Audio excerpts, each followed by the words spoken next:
Bien, entonces, no sé si recuerdan que les comentaba que en sesiones previas, ¿no? Que teníamos que hacer un protocolo antes de poder pasar a lo que es la elaboración de un artículo original. Y les había comentado ya la estructura, ¿no? Previa del artículo, que esta es la siguiente, ¿no? Tienen una sección de introducción, de métodos, metodología, resultados y conclusiones. El día de hoy vamos a cubrir la sección de métodos, vamos a ver más o menos de qué se trata eso. No vamos a cubrir todas las partes porque ya esa sesión solamente va a cubrir la parte de generalidades, pero sí vamos a cubrir aspectos esenciales que ustedes quieren saber. Sí, entonces vamos a empezar. Vamos a listar unos apartados de proyecto. Vamos a cubrir esto el día de parte del diseño de investigación. Corresponde a la parte de métodos analíticos. Siempre tengan esto en cuenta, por favor, ya que cada vez que usted quiera elaborar un artículo va a requerir sí de elaborar ese proyecto, ¿no? Entonces, muy bien, empezamos. Muy bien, habiendo dicho eso, entonces, ¿cómo es que se estudia un fenómeno de investigación? Vamos a suponer que usted es un investigador, ¿no? Una investigadora. Y usted quiere estudiar un fenómeno, como en este caso, su fenómeno de estudio va a ser la apendicitis aguda, una inflamación aguda de la apéndice, corresponde pues a esa estructura, ¿no? Entonces, ¿cómo es que se estudia el fenómeno? Bueno, los científicos, los investigadores, para empezar, tienen que aplicar un razonamiento, ¿sí? ¿Qué es un razonamiento? Un razonamiento se define como un proceso lógico mediante el cual se va a organizar, se va a generar, se va a analizar una idea para obtener cierto conocimiento y poder explicar un fenómeno. ¿Sí? Número uno. Número dos, vamos a aplicar también el método científico, que lo hemos visto también cuando hablamos de formulación de hipótesis. Entonces, es importante que tengan en cuenta estos puntos. Método científico aquí para que no se olviden, ¿no? Que consta de la observación, ¿no? La formulación de hipótesis, ¿no? La experimentación, probación de datos, o básicamente la prueba de hipótesis, el análisis de datos, y finalmente la conclusión. Entonces vamos a ver que existen dos tipos de razonamiento. Eso tiene que ver de nuevo con la pregunta de cómo es que se genera el conocimiento. Bueno, tiene dos tipos de razonamiento. Se puede ser inductivo por un lado, ¿no? Y puede ser deductivo por el otro, ¿sí? Vamos a empezar con el inductivo. El inductivo, ¿no? Suele basarse, o el razonamiento inductivo, ¿no? Suele basarse en observaciones particulares, a partir de las cuales se va a generar una hipótesis. Y a partir de esta hipótesis se va a generar una teoría. En contraposición a eso, tenemos el procedimiento deductivo, cual a partir de una teoría preestablecida, de esta teoría preestablecida, ¿no? Es decir, en base a esta teoría preestablecida se va a formular una hipótesis, ¿sí? Y luego se van a realizar observaciones particulares y vamos a intentar comprobar, ¿no? Estas hipótesis que se han planteado. Obviamente todo esto en el marco de una teoría, ¿sí? Bien, entonces, ya revisando por cada uno por separado, ¿no? Vemos que el método tiene parte de observaciones específicas, ¿no? Para desarrollar una teoría general, es decir, va de lo particular a lo general, ¿sí? Y suele aplicarse sobre todo en el enfoque cualitativo de investigación, el cual busca principalmente explicar, explorar, ¿no? Los fenómenos, conocer los fenómenos. En un momento vamos a entrar más en detalle en esta parte. En contraposición tenemos el enfoque deductivo. Este enfoque deductivo, ¿no? En contraparte, hemos visto ya que va a partir de una teoría general, ¿no? Y va a intentar, pues, comprobar esas hipótesis, ¿no? Y va a ir, pues, de lo general a lo particular, ¿sí? Y es por eso que he colocado aquí, ¿no? Que el deductivo busca explorar el fenómeno, ¿no? Y va de lo particular, que puede ser, por ejemplo, el hecho de llenar una encuesta, ¿no? A lo general, ¿no? Es decir, buscamos llenar varias encuestas, ¿no? Para poder más o menos entender la percepción de las personas con respecto a un tema en específico. Podría ser, por ejemplo, el aborto en contraposición, ¿no? Con un método deductivo, ¿no? Donde básicamente pues, buscamos comprobar hipótesis, ¿no? Y estamos, pues, todo, y este razonamiento pues está enmarcado dentro de lo que sería una teoría, ¿no? Y la teoría, pues, ustedes saben que la mayoría de teorías en las ciencias médicas la van a encontrar en libros, ¿sí? Bien, entonces aquí les traigo dos ejemplos de método inductivo y de método deductivo. Empezamos con el método inductivo, de lo particular a lo general. Para esto necesito que ustedes se remonten al siglo XVIII. Sí, al siglo XVIII, nos vamos a la Europa del siglo XVIII, donde vamos a conocer a este fisiólogo italiano que se conoce como Luigi Galvani. Ese fisiólogo italiano realizó una observación, ¿no? Notó algo inusual, ¿no? Él notó que al tocar con una pinza metálica, ¿sí? Al tocar con una pinza metálica, un pedazo de muslo disecado de una rana, lo que tenía, ¿no? Lo que notó es que se observaban ciertas contracciones, ¿no? Obviamente todo esto en el contexto de una corriente eléctrica, ¿sí? Ya que este cable estaba conectado a una corriente eléctrica. Entonces pues, él realizó esta observación, ¿no? Es un hallazgo inusual, ¿no? Él decía, qué raro, ¿no? Y a esto él comenzó a llamarle, pues, una electricidad normal, ¿no? Esa electricidad normal, ¿no? ¿Cómo que funciona? Él decía, yo estoy realizando varias observaciones, ¿no? Mira, tengo un tipo de metal número uno, no metal número dos, metal número tres, veo que con todos estos metales, al yo estos metales, ¿no? Eh, al yo estos metales colocarlos en un campo eléctrico, ¿no? O estos metales estar en contacto, ¿no? Con algún tipo con algún tipo de electricidad, ¿no? Y al colocar este metal en el tejido muscular del animal disecado, observo contracciones. Ahora, este científico en el siglo XVIII no se tenía conocimiento de que existía algo como la electrofisiología, ¿no? O que existía lo que muchos de ustedes conocen, ¿no? Lo que han sido mis estudiantes, sobre todo, ¿no? Que ustedes deben recordar de que existe un concepto, ¿no? Que se conoce como potencial de membrana. Y a partir de este, pues sale el concepto de potencial de acción. Y también pues sale el concepto de acoplamiento, excitación, contracción, ¿no? Él no tenía, él no este científico no tenía pues conocimiento de nada de esto, ¿no? Entonces él realiza una observación particular y en base a esa observación particular se sientan las bases para el estudio de la electrofisiología, ¿sí? Y pues ya salen pues libros más adelante, ¿no? En base a todo eso del potencial de acción, ¿no? Como por ejemplo, eso se refiere a la literatura, ¿no? Y muchas cosas más, ¿no? Como por ejemplo la obra de Mary Shelley, ¿no? Que es de la de Frankenstein. Bueno, vamos al otro lado, ¿no? Al razonamiento deductivo. En este caso, les mencioné al principio que el deductivo, el razonamiento deductivo, parte de una teoría. Entonces dirán, doctor, ¿cuál va a ser esa teoría aquí? La teoría de la electrofisiología. Básicamente sostiene que las células, ¿no? Que las células poseen una característica que se conoce como potencial de membrana, que hace referencia a la diferencia de potencial a través de ambos lados, a través de la membrana, ¿no? En ambos lados, tanto en el interior como en el exterior. Y que van a existir ciertas células que son células que se conocen como células excitables, lo que van a tener la capacidad de, ¿qué? De poder generar cambios en ese potencial de membrana, cambios transitorios, lo que se va a conocer como potencial de acción. Y que a su vez estos cambios transitorios en el potencial de membrana, es decir, este potencial de acción, lo que es este básicamente va a generar, ¿qué cosa? Va a generar cambios o eventos moleculares y celulares, y que estos eventos moleculares van a terminar desencadenando un evento mecánico que se conoce como la contracción muscular, ¿no? Y eso se va ejemplificado, ¿no? Bajo esta gráfica de tensión. Entonces, ¿cómo sería eso? Bueno, acá partiendo de esta teoría, ¿no? De la electrofisiología, vamos a hacer un experimento. Vamos a coger un trozo de músculo, ¿no? Un trozo de músculo de la pierna, ¿no? Lo vamos a poner en una mesa y vamos a conectar estos cables, ¿no? Vamos a conectar estos cables, ¿no? A cada lado del músculo, ¿no? Y vamos a inducir electricidad en esos cables. Vamos a hacer que pase electricidad por esos cables. Y al pasar electricidad vamos a ver cómo se va a inducir una contracción en ese músculo. Y de esa manera estamos comprobando, ¿no? Estamos comprobando una hipótesis, ¿no? Basada en qué? En una teoría previa existente. ¿Sí? Ahora les comento, muchas veces la mayoría de investigaciones que se suelen realizar sobre todo en el campo de las ciencias de la salud, suele emplear el razonamiento deductivo. Sin embargo, eso no tiene por qué quitar lugar a emplear el razonamiento inductivo, que por cierto muchas veces puede ser también útil. Y lo vamos a ver más adelante cuando realicemos un diseño en particular que se conoce como reporte de caso.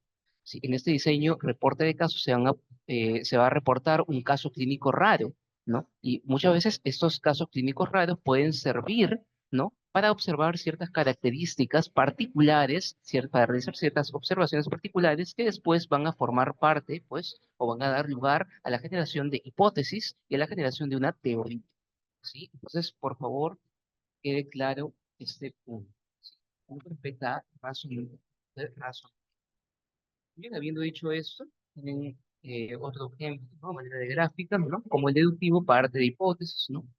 Y a partir de las hipótesis busca generar teorías, ¿no?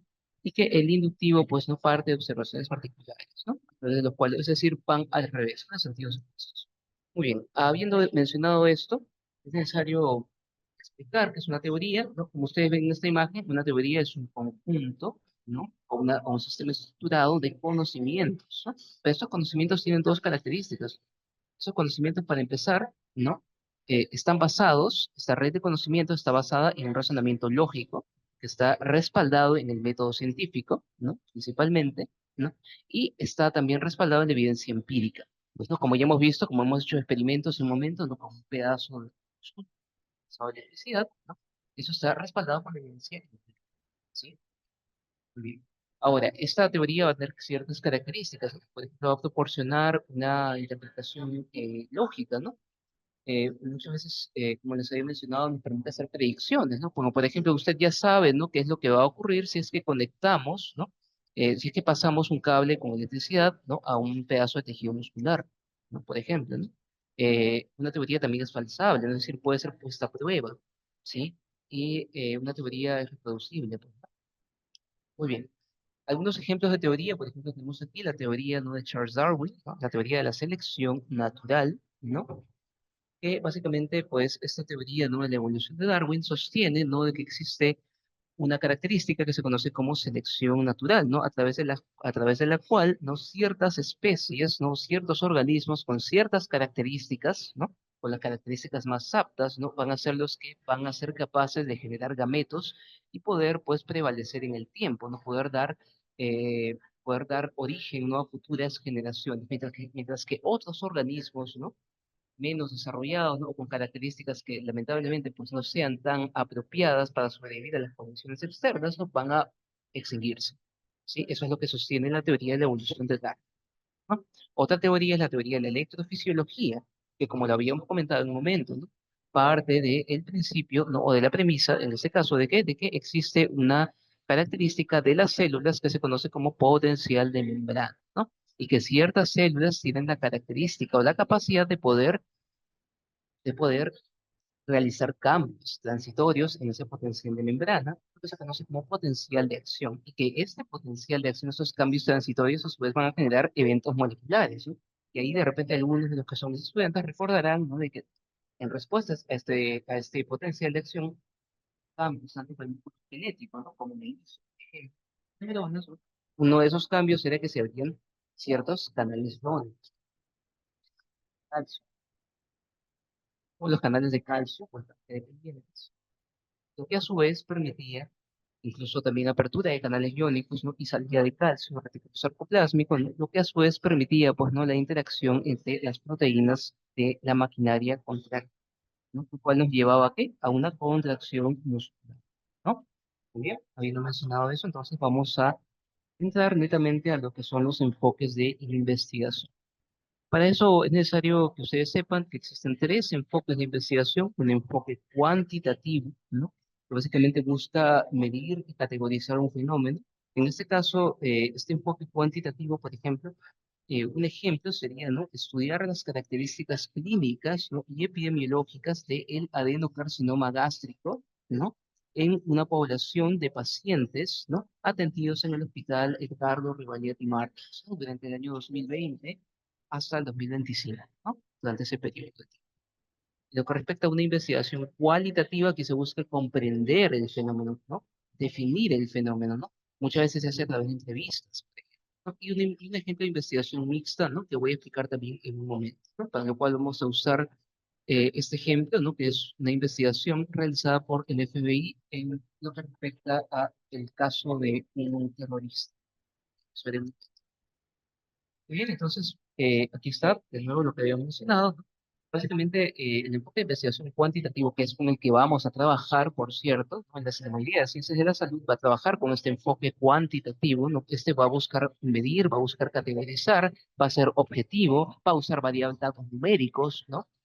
Y va a trabajar con, adivinen con qué, con estadística, que esta es la otra disciplina que ustedes requieren, ¿no? De conocer, que también va de la mano con el tema de metodología, ¿no?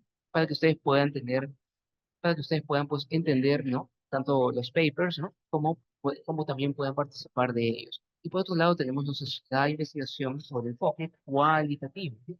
Es un enfoque más que se suele es un enfoque que se suele utilizar más en ciencias sociales, psicología, por ejemplo, como en la sociología, como en la historia, muchas veces, ¿no? Estos buscan comprender un fenómeno. Eso se suele realizar a través de entrevistas muchas veces. Lo que les mencioné, por ejemplo, en su momento, ¿no? Un tema social, por ejemplo, puede ser el aborto, ¿no? ¿No? Podemos buscar o estudiar la percepción del aborto en estudiantes de repente de medicina, ¿no? Estudiantes de medicina. Entonces, ¿qué características tienen estos enfoques, no? Como ya les había mencionado previamente, el cuantitativo suele utilizar datos numéricos, es decir, va a trabajar con estadística. Este además suele formular hipótesis para ponerlas a prueba, ¿no? Este va con un análisis estadístico, ¿no? Este es objetivo, ¿no? Este suele tener una estructura rígida y secuencial, ¿no? Es decir, y en investigación científica, pues, este enfoque cuantitativo no suele emplear lo que es el método científico, ¿sí? Suele ir pues, con cada una de las partes que ya hemos revisado, ¿no? En lo que respecta al cualitativo, vemos que este método va a buscar pues, comprender básicamente, como es mencionar, los significados de una naturaleza, cierto fenómeno. Esto va a darse más a lo que son datos narrativos. Su método de recolección de datos generalmente son entrevistas, textos, ¿no? Puede usar grabaciones, ¿no? Teoría, ¿no? Suele tener un alcance exploratorio, ¿no? Mucho más interpretativo también, suele ser un poco flexible en lo que respecta a su diseño, ¿no? A diferencia del cuantitativo que tiene una estructura rígida y secuencial, ¿no? Suele utilizar, y alguna característica de estos enfoques de investigación es que, por ejemplo, el cuantitativo suele utilizar un razonamiento deductivo, es decir, trabaja en base a teorías preexistentes, ¿no? En base a esas teorías preexistentes, como la teoría del potencial de acción, busca formular hipótesis. Sí, busca formular hipótesis para ponerlas a prueba. A diferencia del cualitativo, el cual a través de observaciones particulares, ¿no? Me estoy refiriendo al método inductivo, ¿no? El razonamiento inductivo a través de observaciones particulares ¿qué? Va a tender a formular hipótesis y posteriormente generar teorías. El detalle del enfoque cualitativo es que suele ser muy subjetivo, ¿sí? Entonces ahí tenemos que tener cuidado, sobre todo cuando estamos o trabajando, ¿no? En el campo de las ciencias de la salud, ¿no? Donde suele requerir bastante objetividad. Miren aquí una gráfica, ¿no? Ven diferencias. Y nos vamos al enfoque mixto, ¿no? Para el enfoque mixto básicamente lo que va a hacer es que va a combinar ambos enfoques, va a combinar tanto el cualitativo como el cuantitativo. Este va a integrar métodos utilizados en el cuantitativo como en el cualitativo, es decir, va a combinar los tipos de razonamiento, tanto el inductivo como el deductivo. Sí, va a tener un diseño bastante flexible, ¿no? Va a tener una mayor validez y confiabilidad muchas veces, ¿no? Y suele complementar datos. Ahora, aquí tenemos un ejemplo. Un ejemplo de enfoque mixto podría ser, ¿no? La investigación realizada por el FBI, una investigación que pues, tomó bastantes años, ¿no? Una investigación realizada por el FBI para capturar a un terrorista, ¿no? Un matemático terrorista, ¿no? Que se hacía llamar Theodore Kaczynski, ¿no? Él era un matemático, ¿no? Que lamentablemente pues tenía ideas erróneas, ¿no? Rígidas, ¿no? Sobre ciertos temas en particular, ¿no? Sobre todo en lo que respecta al avance tecnológico, ¿no? Y a la contaminación del medio ambiente, ¿no? Entonces, él lo que hace, pues, ¿no? Este terrorista se conoció como el Una Bomber, ¿no? Porque este terrorista solía, pues, prácticamente enviaba bombas por correo, ¿no? A ciertas personas que él consideraba que, pues, eran un peligro, ¿no? En lo que respecta a esos temas, ¿no? Entonces, como era un matemático, y pues, tenía un IQ muy elevado, ¿no? Fue muy difícil, ¿no? Fue un trabajo de varios años, ¿no? Una investigación de varios años que llevó finalmente a su captura. Pero este trabajo, ¿no? Esta investigación realizada empleó tanto métodos cuantitativos, por ejemplo, análisis forenses, ¿no? De ciertos componentes, ¿no? que él utilizaba, ¿no? En sus bombas, ¿no? Como también utilizó un enfoque cualitativo, ¿no? Donde se invitaron a psicólogos, ¿no? A profesionales de la salud mental, ¿no? Para que puedan realizar pruebas de perfilamiento, ¿no? De perfilamiento criminal, ¿no? y pues básicamente incluso se contrató también lo que corresponde a especialistas en lo que es este lenguaje, ¿no? Especialistas en lo que es especialistas en el campo de lo que es la detección, ¿no? De cierta caligrafía, ¿no? De ciertas características de su caligrafía, y de esa manera, pues, se llegó, pues, ¿no? A, eh, se llevó a la captura, ¿no? De este pues, terrorista, ¿no? Entonces, pues, básicamente eso es el enfoque mixto, no es combinar, ¿no? ¿En la vida real se puede aplicar? Sí se puede aplicar, no podemos hacer, por ejemplo, un trabajo de aborto, ¿no? Donde utilicemos datos cuantitativos, ¿no? Pero también utilicemos datos cualitativos. No quiero decir utilicemos un enfoque, perdón, no datos, sino un enfoque tanto cuantitativo, ¿no? Es decir, trabajamos con datos numéricos, como también utilicemos un enfoque cualitativo, aplicamos encuestas, evaluamos la percepción de cada uno de esos estudiantes, ¿no? Bien, eso sería entonces con respecto a los enfoques. Ahora, habiendo explicado los enfoques, ¿no? Tengo que mencionarles que quizá la mayor parte, o la parte más importante, se podría decir, es tomarnos la participa, ¿no? de esta sesión, va a estar resumida en esta gráfica. En esta gráfica usted tiene los estudios, los diseños de investigación que se utilizan en medicina. Y vamos a quedarnos con estos dos principalmente, ¿no? Con los observacionales, los experimentales. Sí, vamos a ver que entre los observacionales vamos a tener dos tipos, los descriptivos y los descriptivos. En un momento vamos a revisar cada uno de ellos, pero vamos a ver que los descriptivos van a englobar a caso, los serie de caso, ¿no? Los estudios transversales, también transversales descriptivos o de prevalencia, y los analíticos, ¿no? Van a utilizar también el transversal, pero transversal analítico, ¿sí? El caso control y la corte. Mientras que los experimentales van a utilizar, dentro de los experimentales se van a incluir principalmente los estudios del tipo ensayo clínico comparado, aleatorizado. Y ya van a ver más adelante. ¿Qué diseños son de nuestro interés? Es decir, ¿con qué diseño vamos a trabajar? Ustedes dirán, ya, doctor, perfecto con todo lo que me he dicho, ¿no? Con toda la parte teórica, pero ¿yo qué es lo que voy a hacer? Cuando lo que ustedes van a poder hacer, porque ustedes no van a poder hacer un ensayo. Ah, tampoco, pues, sin entender, ¿no? Ustedes van a poder, a lo que ustedes van a poder tener acceso es a estos diseños, a un diseño de repente transversal activo, un diseño transversal analítico, un diseño caso control, podría ver aquí, un diseño de corte, por ejemplo, que vamos a estar trabajando, sacando. Entonces, a medida que se vaya desarrollando el curso y en las siguientes sesiones, que van a estar a cargo del doctor Roque, van a ir profundizando en cada uno de estos diseños. ¿Sí? Bien, entonces empezamos con la primera clasificación. Yo les había comentado que estos diseños pueden ser de dos tipos, pueden ser observacionales, y eso va a ser según el rol que tenga el investigador. Observacional va a ser cuando el investigador se va a remontar a observar, ¿no? Netamente va a observar el fenómeno de interés. No, en ningún momento este va a manipular o a realizar algún tipo de intervención sobre las variables de interés diferencia del estudio experimental, ¿no? Por ejemplo, que tenemos una receta de laboratorio y probablemente sea un experimento que usted inicie en fármacos, ¿no? Donde se suele, por ejemplo, muchas veces administrar fármacos, ¿no? Para poder testear algún efecto, ¿no? Aquí, en un diseño experimental, usted lo que va a hacer es que va a manipular esta variable de interés, ¿no? Va a realizar una intervención. Son variables de interés. Bien, entonces para eso vamos con el primer diseño, que es el observacional. El diseño observacional, usted va a estar como pues Michael Jackson, ¿no? En el videoclip oficial de Thriller, ¿no? Básicamente va a estar comiendo canchita, ¿no? Y observando, ¿no? Cómo es que se comportan sus variables, ¿no?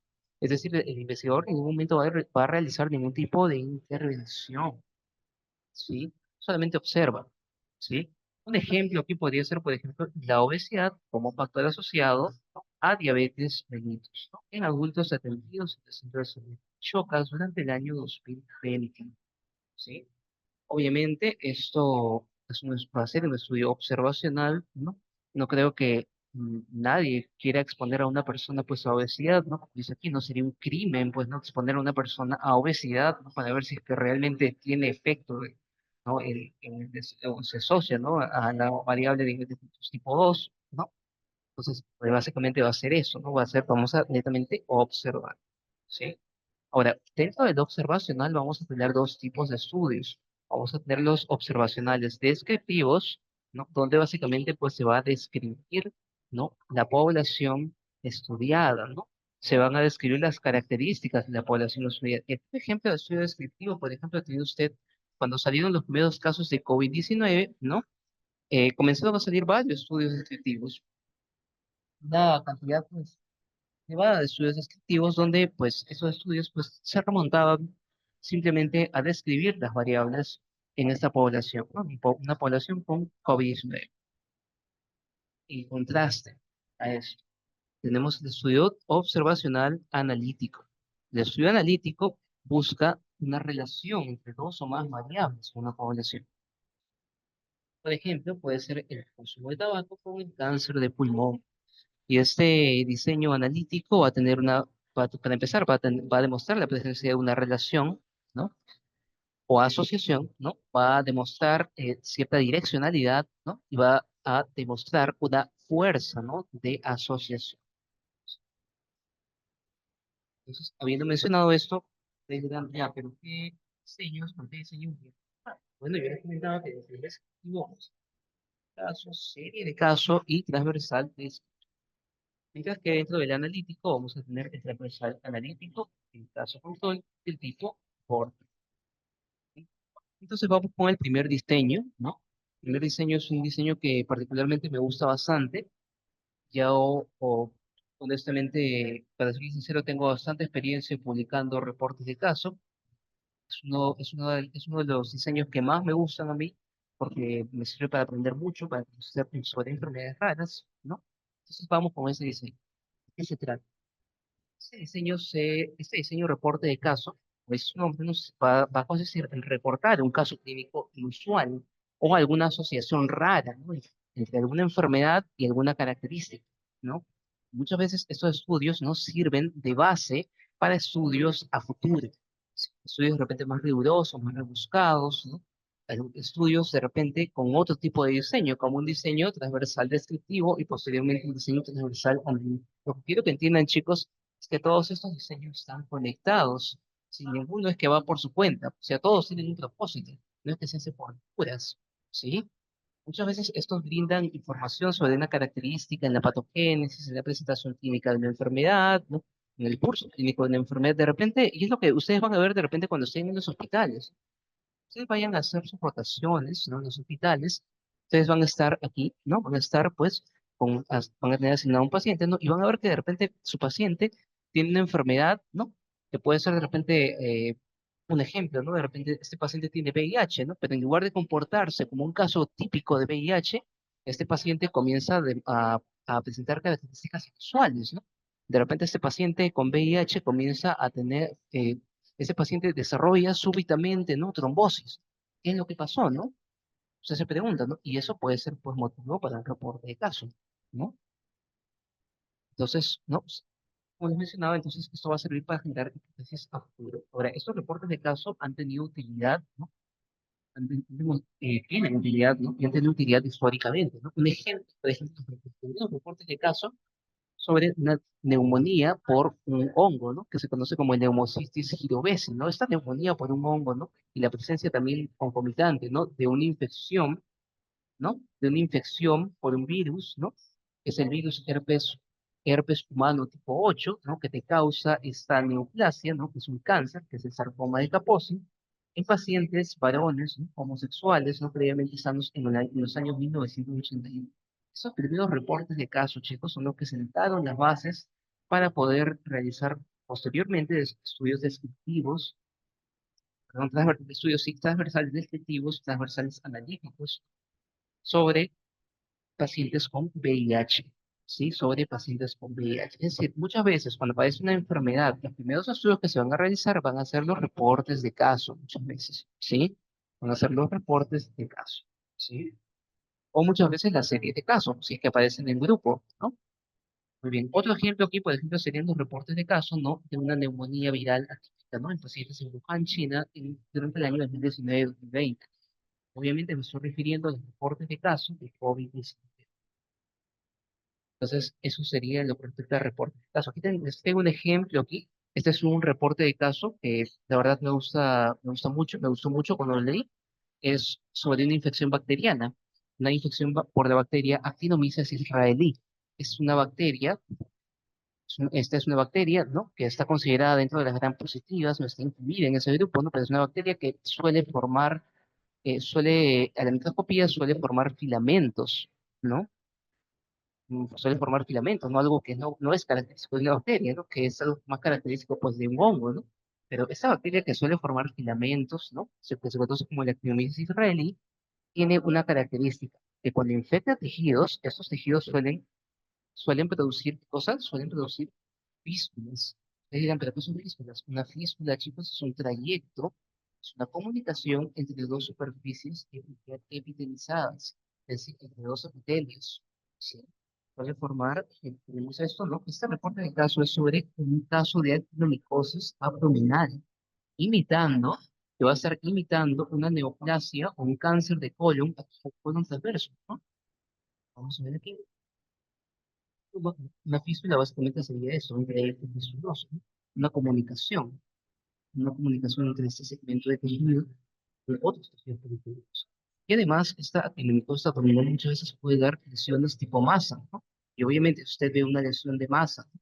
Con lesiones fistulosas, ¿no? O estuviera imitando la invasión de tejidos circundantes, ¿no? Esto puede corresponder ¿a qué? Esto puede corresponder a un cáncer de colon. Lo primero, si lo primero, pues, sin embargo, este paciente le realiza estudios, ¿no? Para esto, ¿no? Incluso no solamente le realizan estudios, sino que como pensaron que era un cáncer, ¿qué hacen? Le realizan una hemicolectomía izquierda, le retiran todo este pedazo del colon, toda la mitad del colon izquierdo, ¿sí? Pues el estudio de anatomía patológica, ¿no? Porque esta pieza se saca, no la cirugía, y esta pieza se limpia, ¿no? En la anatomía patológica se encuentra que en esta pieza operatoria no hay evidencia de cáncer, no, eso no es cáncer, porque realizan la histología, ¿no? La histopatología que observan una característica, los gránulos de sulfuro, ¿no? Que es un hallazgo característico de infección por esta bacteria, ¿no? Que es Ectonomyces israelí. Ese es un ejemplo, ¿no? De reporte de casos. No son reportes de casos que muchas veces son usuales, son cosas raras, pero que muchas veces son cosas interesantes. Ustedes, ¿no? Ampliar su conocimiento de ciertas enfermedades, ampliar su conocimiento de ciertas diferenciales, ¿sí? Aprovechar también para mencionarles, ¿no? De que justamente con los próximos ¿no? Se van a aperturar, ¿no? Se van a, pues, aperturar, ¿no? Una investigación para poder realizar reportes de casos, para hacer casos. Están todos invitados, ¿no? Para que puedan, pues, ampliar su conocimiento con patologías. Otro ejemplo, por ejemplo, que tenemos, este ya es este es otro diseño. Comenté que había reporte de caso. El reporte de caso es cuando usted reporta un solo caso, ¿no? Cuando usted reporta un caso clínico inusual.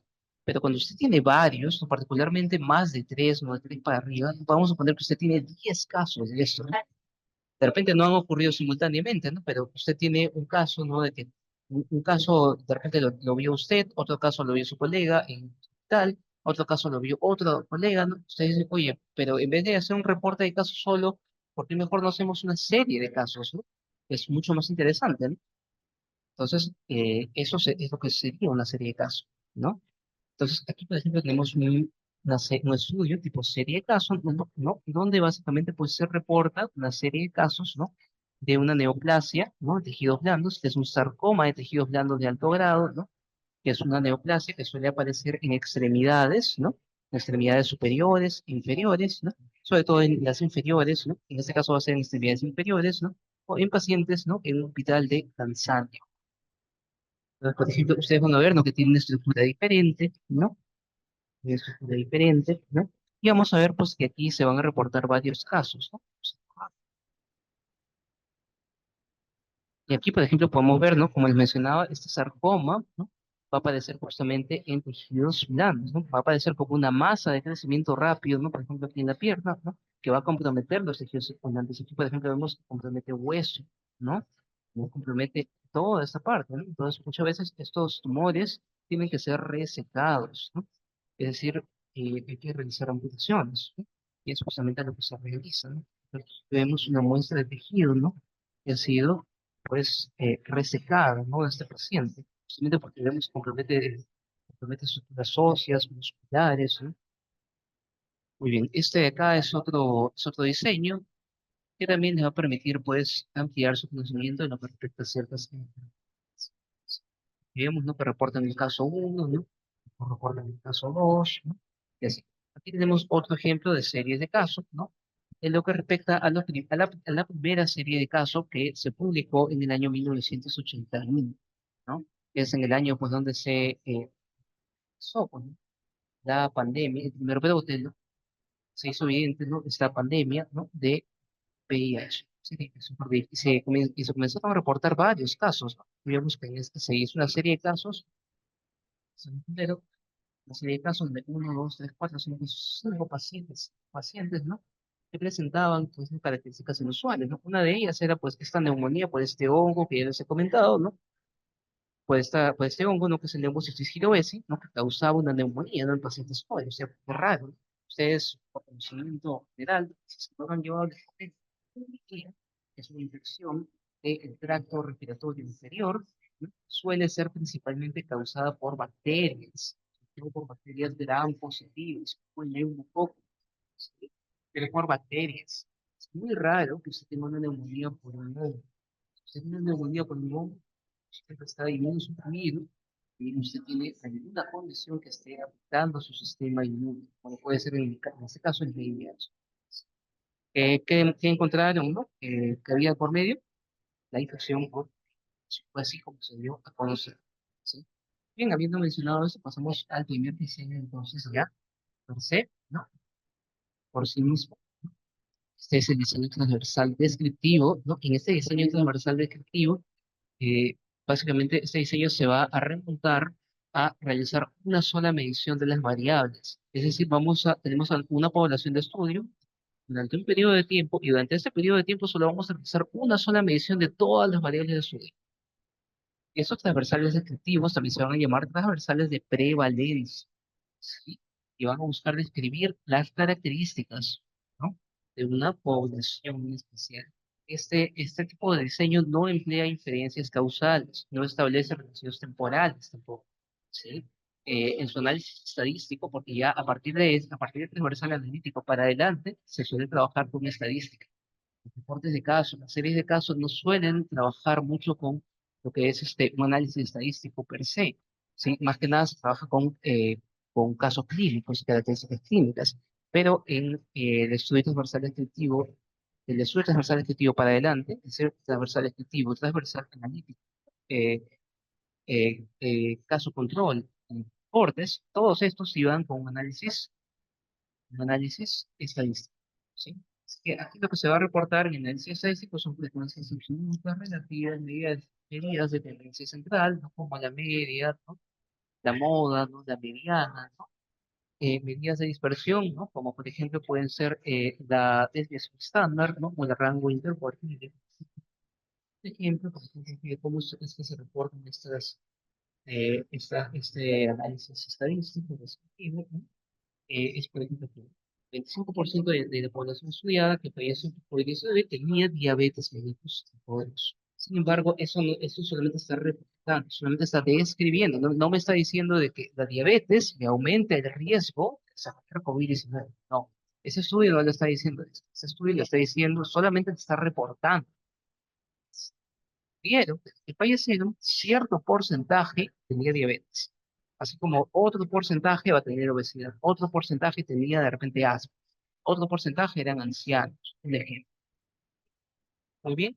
Estos estudios transversales descriptivos, chicos, son muchas veces los primeros estudios, como les mencionaba, que se suelen reportar, y me refiero a los primeros estudios porque son ya estudios grandes, son estudios pequeños, son ya estudios grandes, ¿sí? Vamos a ver un ejemplo por aquí. Estos primeros estudios que se suelen realizar cuando muchas veces aparece un brote nuevo, ¿no? De repente ustedes habrán escuchado del brote de metaneumovirus que hubo hace poco, ¿no? Bueno, hay estudios transversales específicos que ustedes pueden buscar con PubMed, ¿no? Donde se reportan estas características. ¿sí? Bien, aquí tenemos, por ejemplo, un ejemplo transversal descriptivo, ¿no?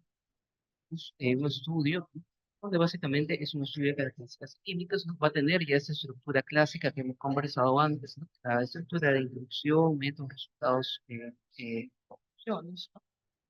Y básicamente, pues aquí, si ustedes ven los resultados, es lo que se reporta, ¿no? Lo que se reporta es que, mire, se reporta es de que la edad promedio, ¿no? Era de 47 años, y 41,9% eran del sexo femenino. Y así. O sea, se reportan solamente, solamente se procede a reportar o a describir las variables de la población, ¿no? Los síntomas más frecuentes fueron fiebre, tanto porcentajes, frecuencias absolutas y relativas. Mas no se suelen realizar inferencias estadísticas. No se suele tampoco realizar algún tipo de análisis estadístico adicional, inferencias, ¿sí? Y eso es lo que reporta, en lo que respecta a cómo es que se va a redactar estudio observacional, ¿no? Se va a colocar lo que he mencionado, ¿no? Que no va a haber una manipulación, ¿no? De las variables de esto. Bien, entonces pasamos, ya hemos visto los observacionales descriptivos, ahora nos vamos a los observacionales analíticos, ¿no? Que hemos dicho que son los que van a evaluar asociaciones o relaciones, ¿no? Entre una variable y otra, que generalmente va a ir, ¿no? Entre una variable eh, independiente y una variable dependiente, ¿no? Por ejemplo, aquí ustedes tienen el caso de obesidad como factor de riesgo para el desarrollo de diabetes mellitus tipo 2 en pacientes adultos no atendidos en los centros de salud. Se puede tener una dirección que puede ser directa, no puede ser inversa, ¿no? Y va a tener una intensidad, ¿sí? Entonces nos vamos a este estudio al primer diseño, y aquí ustedes van a ver algo en particular, que ya les había comentado hace un rato, pero solamente lo recalco porque me parece que es importante que lo sepan. Sí, que si el estudio transversal puede ser de dos tipos, puede ser transversal descriptivo o transversal analítico, ¿sí? Transversal descriptivo es el que se remonta a describir, como dice su nombre, como lo hemos visto en el estudio previo, ¿no? De COVID-19, ¿sí? A diferencia del estudio transversal analítico, ¿no? Que se va a remontar a, ¿qué? A estudiar relaciones entre variables, ¿no? De igual manera, ¿no? Al ser un estudio transversal va a realizar una sola medición de las variables de estudio, ¿no? Pero va a comparar grupos de exposición, ¿no?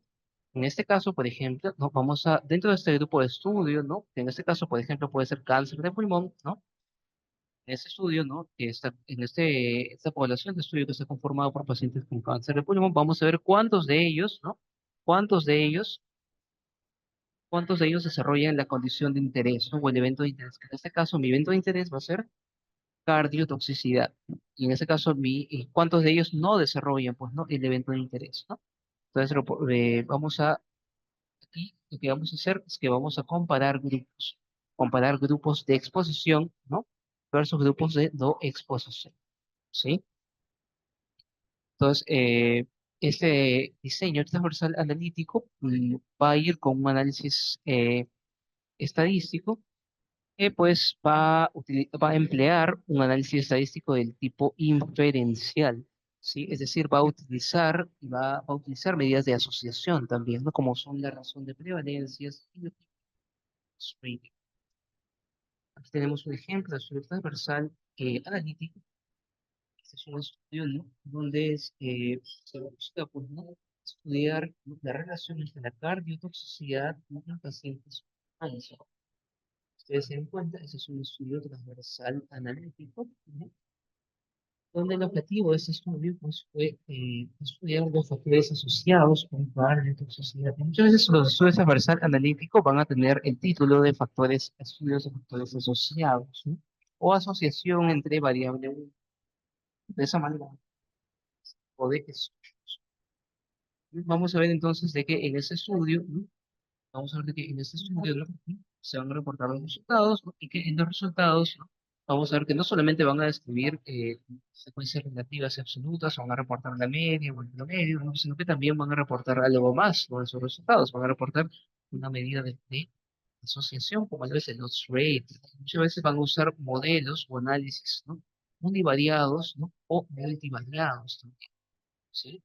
De esta manera, por ejemplo, en este estudio ellos han demostrado de que, por ejemplo, el tabaco se encuentra asociado al desarrollo, el consumo de tabaco se encuentra asociado a el desarrollo de cardiotoxicidad. De igual manera, la falla renal también, la presencia de diabetes. Entonces, el uso de fármacos que se conocen como las anticiclinas se asocian al desarrollo de cardiotoxicidad. ¿Sí? Y aquí podemos verlo mejor, ¿no? En la parte estadística, ¿no? Siempre cuando quieran explorar esta parte estadística, ¿no? Váyanse a la sección de resultados de partículas. Podemos ver lo que han comparado el grupo de cardiotoxicidad versus no cardiotoxicidad, que es lo que yo comentaba hace un rato. Cardiotoxicidad versus no cardiotoxicidad, ¿sí? Es decir, el estudio analítico compara grupos, ¿sí? Estudia relaciones entre variables, pero compara grupos. Entonces, vamos a ver que entre estos grupos, ¿no? Entre ambos grupos, ¿no? Vamos a ver de qué existía una diferencia de edades, ¿no? De edades mayores a 65 años, ¿no? Existía una diferencia en lo que respecta a género, ¿no? Consumo de tabaco, condición arterial, ¿no? Entre otras cosas. Entonces, a manera de repaso, vamos a ver las diferencias entre el transversal descriptivo y el transversal, ¿sí? Vemos que el transversal descriptivo, ¿no? El objetivo va a ser describir las características de las variables en una población, mientras que el analítico, ¿no? Va a analizar las relaciones entre estas variables. ¿Sí? Por otro lado, tenemos que el descriptivo no compara grupos, solamente reporta datos, solamente describe, a diferencia del transversal analítico que sí compara grupos, ¿no? Ese transversal descriptivo, en lo que respecta al análisis estadístico, va a emplear medidas descriptivas, ¿no? Como lo son las frecuencias absolutas y relativas, ¿no? Y el transversal analítico, por su parte, va a emplear medidas de asociación, ¿no? Como lo son el odds ratio, ¿no? La razón de prevalencias, ¿no? Va a usar pruebas estadísticas, ¿no? Para comparar ciertas variables, ¿no? Entre grupos, ¿no? Como lo son la prueba de chi cuadrado, la prueba del t-student. Un ejemplo, ¿no? De cómo se reportan los resultados, ¿no? En un estudio transversal descriptivo va a ser el 29% de los pacientes en la población estudiada tienen obesidad. Un ejemplo, por ejemplo, en el transversal analítico serían las personas que tienen obesidad, ¿no? Tienen 5 veces más probabilidad de desarrollar. De manera queda claro la diferencia entre estudios transversales. Muy bien, nos vamos al siguiente diseño. Es el diseño caso. El diseño caso control, como su nombre lo dice, vamos a trabajar con dos grupos. Los casos son las personas que tienen una variable de condición. Los controles, que son personas que no tienen esta enfermedad, pero que tienen ciertas características similares. ¿Sí? Muy bien, el objetivo de este diseño va a ser analizar, ¿no? Si es que existen diferencias entre la exposición a un factor de riesgo, ¿no? Entre ambos grupos, ¿no? Y estos diseños van a ser retrospectivos, ¿no? Porque van a ir hacia atrás. Vamos a suponer de que empezamos el estudio en 2025, ¿no? Empezamos el estudio en pacientes con cáncer de pulmón, ¿sí? Esos van a ser los casos, ¿no? Mientras que voy a tener un grupo control de pacientes que no tuvieron cáncer de pulmón. Y ahora vamos a remontarnos en el tiempo, ¿no? Vamos hacia el pasado, ¿no? Revisamos las historias clínicas del paciente y vemos cuántos de esos pacientes con cáncer de pulmón estuvieron expuestos, por ejemplo, al consumo de tabaco, o eran fumadores pesados, ¿no? Versus los que no eran fumadores pesados. De igual manera, comparamos, ¿no? En los controles, ¿no? ¿Cuántos de ellos han sido expuestos a tabaco? Es decir, eran pesados, ¿no? ¿Cuántos no eran? Y de esta manera, pues nos permite establecer si es que realmente existe una diferencia, ¿no? Entre la exposición, es decir, si es que realmente el consumo de tabaco, si es que realmente el consumo de tabaco, ¿no? Tiene una repercusión en el desarrollo de cáncer de pulmón. Estos estudios van a ser útiles muchas veces en enfermedades raras o de larga evolución. ¿Y por qué? Porque, pues, muchas veces estas enfermedades raras, al ser raras, no son muy frecuentes, ¿no? Los casos son pocos. Sin embargo, algo que puede hacer usted de repente es trabajar con todos los casos existentes en este momento.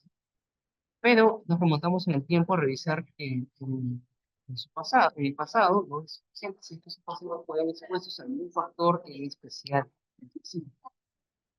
De igual manera, eso es analítico, se trata de todos los estudios analíticos, ¿no?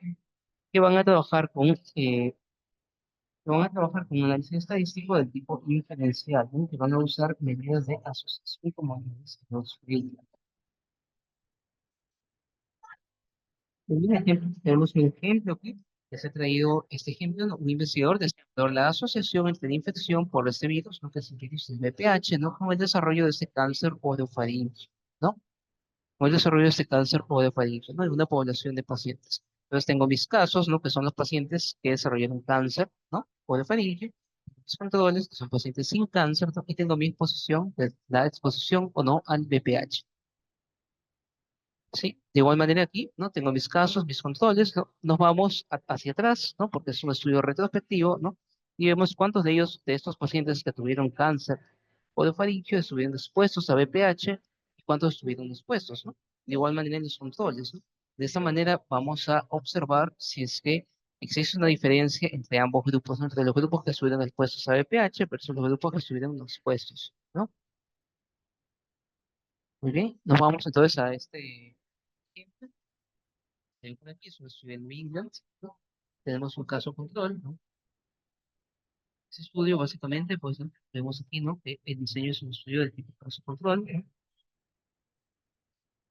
Y pues básicamente, pues se va a remontar a qué. Vemos que en los resultados va a reportar, que puede reportar tanto datos descriptivos como analíticos. En este caso va a reportar datos analíticos. Los ratios, ¿no? Cuantitativos intervalos de que ya vamos a ir revisando a medida que vayamos avanzando en sesiones, qué es el rate, en qué consiste, cómo es que se interpretan los expresos. Pero ese es un ejemplo de caso. Justamente, los estudios han realizado lo mismo que acabamos de ver.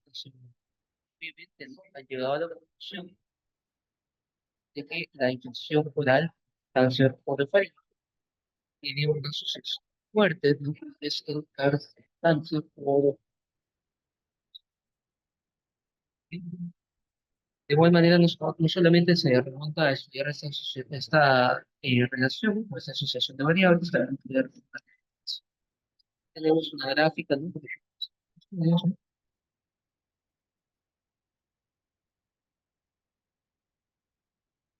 donde comparan los casos con los controles. Comparan los casos con los controles para cada una de esas variables. Bueno, por ejemplo, el tipo de práctica sexual, ¿no? Por ejemplo, ¿no?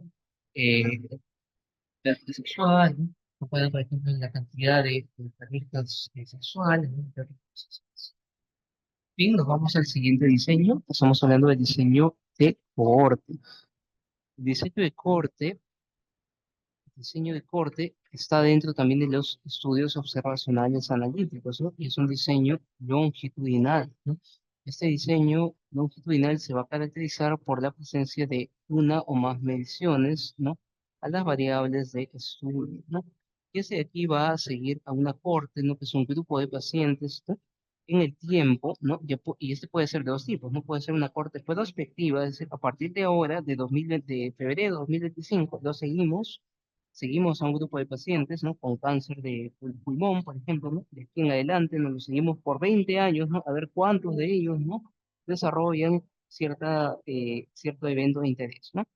O puede ser un transversal, perdón, una corte retrospectiva, ¿no? Donde vamos a mirar hacia el pasado, donde tomamos una corte de pacientes con cáncer de pulmón, ¿no? Y buscamos en su pasado, ¿no? Y vamos a ver cuántos de estos han sido expuestos a ciertas características, ¿no? O a ciertas exposiciones, ¿no? El objetivo de ese tipo de estudios, ¿no? Es seguir un grupo en el tiempo, ¿no? Para poder evaluar cómo ciertas exposiciones influyen en la aparición de un desenlace específico, ¿sí? Para esto, pues, nos vamos a remontar, ¿no? A comparar los pacientes expuestos versus los no expuestos, ¿no?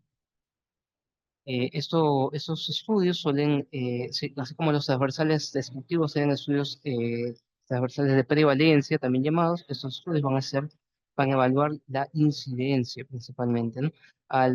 Estos estudios, al ser estudios longitudinales, donde se realiza más de una medición, ¿no? Estos estudios van a tener una cierta temporalidad, ¿no? Que vamos a ver más adelante es un criterio para determinar causalidad, ¿no? Según los criterios de Austin Bradford Hill, ¿no? Muy bien, entonces básicamente se basa en esto, ¿no? Vamos a tener un grupo de estudio, ¿no? Con los pacientes con cáncer de pulmón, ¿no? Vamos a ver cuántos fueron expuestos, ¿no? Y cuántos no fueron expuestos, ¿no? Y en base a eso vamos a ver cuántos desarrollaron el evento y cuántos no desarrollaron el evento, ¿sí? Y aquí tenemos lo mismo, tenemos una corte, ¿no? Vamos a ver cuántos de ellos han sido expuestos a un factor y cuántos de ellos no. De igual manera podemos trabajar con pacientes con cáncer de pulmón, ¿no? Vamos a ver cuántos de ellos han sido expuestos al consumo de tabaco, ¿no? Consumo pesado de tabaco, cuántos de ellos no han sido expuestos al consumo pesado de tabaco, y de estos, cuántos pacientes desarrollaron el cáncer de pulmón y cuántos no, ¿no? De igual manera, ¿no? Todo esto con respecto a una corte de estudios, ¿no? A un grupo corte, ¿no? En este caso, un grupo corte puede ser un grupo sacado, pues, ¿no? De repente tal, ¿no? Bien, tenemos una corte, entonces, perspectiva, ¿no? Que se va hacia adelante, hacia adelante, y la corte perspectiva, que es un seguimiento hacia atrás, ¿sí? Aquí el ejemplo que les traigo es el ejemplo que les presenté la vez pasada, ¿no? Que se trata de lo siguiente: un investigador que se realizar un estudio llamado Impacto en la exposición de radiación ionizante en el desarrollo de leucemia, ¿no? En trabajadores, ¿no? De plantas nucleares, ¿no? En su vamos a, entonces a evaluar, ¿no? Cuántos de estos pacientes, ¿no? Que desarrollan leucemia, ¿no? Han sido pues expuestos, ¿no? A la radiación, ¿no? Y si es que si es que la exposición a radiación realmente aumenta la incidencia por ciento, se define por ciento de la aparición de casos nuevos, ¿no? ¿No? Aumenta la incidencia o la aparición de casos nuevos, ¿no? De leucemia, ¿no? En la población estudiada, en población estudiada de trabajadores de plantas nucleares. Vamos entonces aquí, tenemos aquí, ¿no? Esta corte va a ser conformada por trabajadores de plantas nucleares, ¿no? Estos trabajadores de plantas nucleares van a estar expuestos, ¿no? A radiación, ¿no? Y los que no les están expuestos. En estos expuestos a radiación vamos a ver cuántos de ellos desarrollan, ¿no? Leucemia y cuántos de ellos no. De igual manera, vamos a ver de estos trabajadores, ¿no? Que no estuvieron expuestos a radiación, cuántos desarrollan leucemia y cuántos no, ¿no? Y de esa manera, pues, evaluar, ¿no? Si realmente, pues, la radiación incrementa, pues, ¿no? La incidencia, ¿no? O el número de casos nuevos, ¿no? De leucemia en la población estudiada. Sí, para eso les traje este estudio, ¿no? Aquí, ¿no? Este estudio no es por este tema, no es por respecto a otro tema, es con respecto al riesgo de desarrollar pneumoembolismo venoso, ¿no? En pacientes no hospitalizados con COVID-19, ¿no? Y pues básicamente este estudio buscó, ¿no? Evaluar si es el riesgo, ¿no? De este pneumoembolismo venoso en pacientes ambulatorios, ¿no? Con COVID-19. Vamos a ver de que va a tener la misma estructura que ya habíamos conversado antes, ¿no? Introducción, métodos, resultados, conclusión, ¿no? Y sus resultados, ¿no? Ser un estudio analítico, no va a utilizar, va a realizar un análisis estadístico tanto descriptivo como inferencial, ¿no? Va a reportar medidas de asociación, pero estos estudios de corte, ¿no? A diferencia de los casos control que trabaja con Oxford, ¿no? Que se va a trabajar mucho, puede trabajar con Oxford también, ¿no? Pero muchas veces puede emplear otros métodos estadísticos adicionales, ¿no? Incluso puede reportar la prevalencia, perdón, la incidencia, ¿no? De la enfermedad, ¿no? Eh, Uno de estos modelos no especiales, ¿no? Para poder reportar la incidencia es el hazard ratio, ¿no? Para ver si es que realmente eh, la variable, ¿no? COVID-19 incrementa la probabilidad de desarrollar lo que es tromboembolismo, ¿no? Entonces va a ser pues básicamente pues eso, ¿no? Como les mencionaba, los detalles sobre cómo interpretar, ¿no? Estos métodos, ¿no? Estadísticos, ¿no? O estas medidas de asociación, ¿no? Van a ser detallados en otra sesión correcta, ¿sí? Muy bien, continuando con los diseños de investigación, vamos a tener que tenemos dos tipos de diseño, ¿no? Como según el número de mediciones, ¿no? Tenemos el diseño transversal, donde se realiza una sola medición, digamos, o un diseño longitudinal, donde se realizan más de 10 mediciones, que por cierto aquí estaría el transversal, perdón, el estudio de corte, ¿no? Tanto prospectiva como retrospectiva, ¿no? Aquí tenemos un ejemplo de estudio transversal, ¿no? Son los datos se obtienen una sola vez, ¿no? Tiene una limitación, lo que es la temporalidad, como les mencionaba, ¿no? ¿No? Que es la temporalidad, ¿no? como les había mencionado, ¿no? Básicamente un estudio transversal es como tomar una fotografía de una población en el tiempo, ¿sí? Aquí tenemos, ¿no? Tenemos por otro lado, ¿no? Tenemos aquí pues, el estudio longitudinal, ¿no? El estudio longitudinal, ¿no? Pues va a tener la característica que les he mencionado, ¿no? Durante un periodo, vamos a seguir a un corte, ¿no? Probablemente, ¿no? Durante un periodo de tiempo, ¿no? Ahora, a esta corte que estamos viendo le vamos a realizar una, dos, tres, más de una medición, ¿no? Y puede realizarse una intervención o no, ¿no? Pero se va a realizar más de una medición de las variables del estudio. Usted va a tomar, por ejemplo, va a medir las variables al inicio, al medio y al final, ¿no? Para ver si para poder más o menos, incluso muchas veces se pueden desarrollar curvas, ¿no? Con respecto a esas variables, ¿no? De repente, para poder explorar o evaluar las fluctuaciones dinámicas de ciertas variables, ¿no? De repente, en el caso, por ejemplo, de COVID-19, ¿no? Al inicio, por ejemplo, se eleva mucho la glucosa, y luego vemos que hay un descenso, ¿no? Luego vemos que se eleva otra vez, ¿no? Por ejemplo, ¿no? Esto es lo que respecta a la reacción, ¿no? Se lo dejo ahí para que puedan revisarlo, ¿no? Es básicamente ya lo que hemos mencionado. Para finalizar, ¿no? Tenemos también dos tipos de estudios adicionales, ¿no? De acuerdo a la medición de las variables, ¿no? Y de acuerdo a, sobre todo a la recolección, ¿no? De acuerdo al tiempo de acuerdo al tiempo en el que los datos fueron generados, ¿no? Es así que los estudios pueden ser de dos tipos, pueden ser retrolectivos o prolectivos. Esto que ven aquí ustedes es pues una montaña, ¿no? Historias clínicas, que es lo que ustedes van a encontrar en el archivo médico de los hospitales, ¿no? Básicamente de aquí es donde nosotros tenemos que sacar la información, ¿no? Y muchas veces la información, pues, ¿no? Generalmente los estudios que vamos a realizar van a ser tipo retrolectivo, ¿no? Eh, en ese tipo de estudios, ¿no? La información, ¿no? La información ya va a haber sido generada, ¿no? Antes, ¿no? De la recolección de datos. Es decir, la información ya está aquí, no está en la historia clínica. Lo único que tienen que hacer ustedes es colectar los datos, ¿no? A diferencia de un estudio, por ejemplo, colectivo, ¿no? Donde ocurre la generación de los datos, ¿no?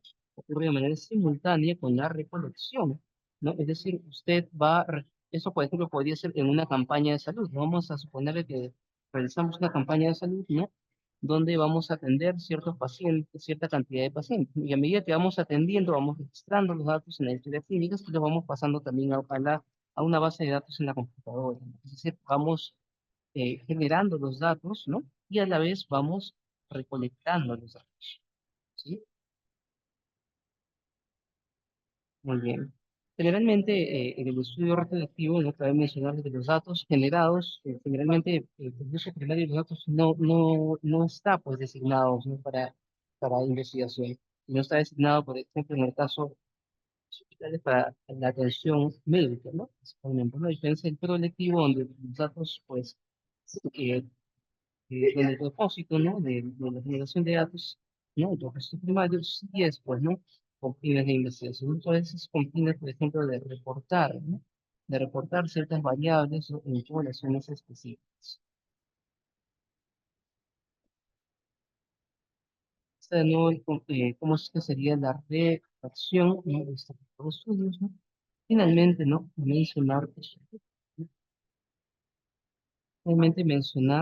¿no?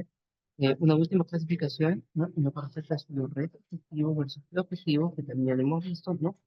Que básicamente, pues, hace referencia, ¿no? A la ocurrencia, ¿no? De la variable desenlace, ¿no? En relación al inicio de la investigación, ¿no? Por ejemplo, en el estudio retrospectivo hemos visto, ¿no? De que no hay un seguimiento de los pacientes en futuro, ¿no? Sino que más bien se remonta a la exposición, ¿no? Veíamos, por ejemplo, ¿no? En el cáncer de pulmón, ¿no? Que vamos a remontarnos, ¿no? Al pasado de estos pacientes para ver cuántos fueron fumadores, ¿no? Cuántos no fueron fumadores. Eso se hace por revisar la historia, ¿no? Hay que hacer un estudio prospectivo, ¿no? Y hay un seguimiento de la población.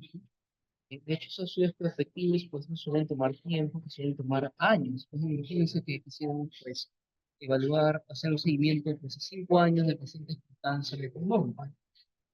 Tendríamos que esperar 5 años, no son 5 años de vida, ¿no? Que usted, pues, se va a pasar, pues, haciendo seguimientos. Se da cuenta que más prospectivo muchas veces tiene. bastante tiempo, pero sin embargo se realiza. No, pues en esos estudios pues se suele pues evaluar pues, pues, evaluar un desenlace pues,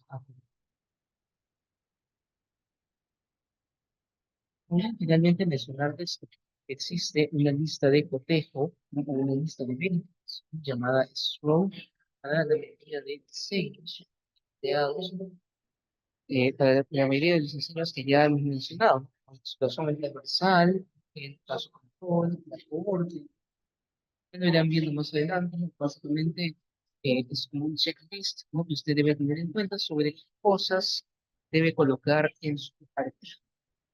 Ese checklist sirve, usted generalmente suele colocarse, ¿no? Suele colocarse en la bibliografía, ¿no? En la mayoría de muchas revistas, ¿no? A la hora de evaluar si un artículo es publicable o no, suelen evaluar esto, ¿no?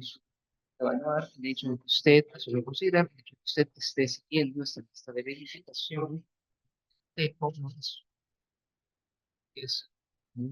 Es un prerequisito, ¿no? Ciertos detalles que deben ser tomados en consideración. Esta lista stroke, esta lista stroke va a variar, va dependiendo del tipo de diseño.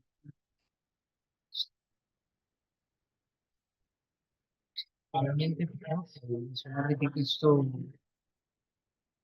mencionar aquí lo de que esto debe ser reportado, también eso es en el apartado de, pues, la última parte, ¿no? Que quería abordar con ustedes respecto eh, a la sesión de métodos del día de hoy. Eh, Bien, chicos, hasta aquí entonces vamos a abrir la sesión del día de hoy. Agradecerles por su tiempo, ¿no? Sí. Yo con esto, de verdad, quisiera invitarlos, ¿no? A participar de manera activa, ¿no? En la investigación, tanto en el semillero que se ve, ¿no? En el semillero es estar a cargo de mi persona, ¿no? O pueden trabajar también de la mano con el propio, también, en el semillero de investigación de la UCB, ¿sí? Eh, Muy bien, habiendo dicho esto, agradecerles por su tiempo, ¿no? El día de hoy, espero que podamos seguir en contacto, que nos estamos viendo en otra oportunidad. Muchas gracias por su tiempo, doctor Alburquerque. Gracias por la presentación. Chicos, hemos compartido ya el link de asistencia en lo que viene a ser el chat. Gracias por su participación nuevamente. Comentarles que la próxima semana tenemos lo que viene a ser diseños transversales analíticos, ¿no? Ya un tanto más dentro de lo que viene a ser la metodología de ese tipo de estudio. Eso es lo que vamos a ver la próxima semana. Y este día lunes estamos iniciando ya el curso, este día viernes, disculpen, estamos iniciando ya el curso de estructura celular para que también estén ahí al tanto de esto, ¿no? Ya al fin ya tenemos ya la tranquilidad, ¿no? Ha habido tantas cosas esos viernes que nos han limitado a poder iniciarlo, pero ya tenemos ese tema. Otro punto importante es que ya enviamos también para aprobación lo que viene a ser el curso de anatomía humana, la parte introductoria, todo lo que es generalidades de anatomía, miembro superior, miembro inferior. Este curso lo va a estar dictando mi persona junto con otro doctor que es de la Científica del Sur que nos va a estar acompañando, es el doctor Israel Guerra, él ha sido el coordinador de morfofisiología del aparato locomotor en la científica por bastante tiempo, entonces él nos va a estar apoyando en este curso y tenemos también el curso de fisiología respiratoria que va a estar también a cargo de doctora Burqueque, ¿no? Que también aparte de ser investigador, también se dedica a la enseñanza de ciencias básicas en la científica del sur. ¿No? Más que nada, esas son algunas menciones. Entonces, chicos, los mejores deseos, cuídense ustedes, tengan muy buenas noches y nada, si tienen a otras personas que también puedan beneficiarse de estos cursos, invítenlas, ¿no? Con mucho gusto. Cuídense, tengan ustedes muy buenas noches y los mejores deseos. Hasta luego, chicos, muy buenas noches. Hasta luego, doctora Burqueque. Hasta luego, Muchas gracias por todo. hasta luego, chicos. Gracias, doctor. Hasta luego, hasta luego. Gracias, doctor.